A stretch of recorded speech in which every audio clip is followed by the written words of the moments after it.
এই পুটেদা খেলতে যাবি না? সবাই তোর জন্য ওয়েট করছে। যাবো দাঁড়া, ভাতটা খেয়ে নি। তুই আয় এখানে বস। এই পুটেদা তুই এত ভাত খাচ্ছিস? আরে না মা বেশি দিয়ে ফেলেছে। ও মা, ভাত তুলে নাও তো, এত ভাত খাবো না। যা খাবি না পাতে রেখে দে। হ্যাঁ রে বাবান, তোদের বাড়িতে আজকে কি রান্না হয়েছে রে? মাংস মাংস। তাহলে পুটে আজ দুপুরে মাংস ভাত খেতে যাব বাবানের বাড়িতে, কি বলিস? কেন তোমাদের বাড়ির রান্না হয়নি? হয়েছে তো, কিন্তু তোদের বাড়িতে তো মাংস হয়েছে, তাই যাব। পুটেদা এত ভাত খেয়ে নিল, তাহলে তো আমাদের সবার ভাত খেয়ে নেবে। হ্যাঁ মা, যাবো যাবো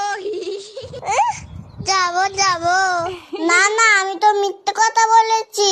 বাবা তো পচা কাতলা মাছ এনেছে বাজার থেকে। আমি এখন যাই, সবাই আমাকে খুঁজছে।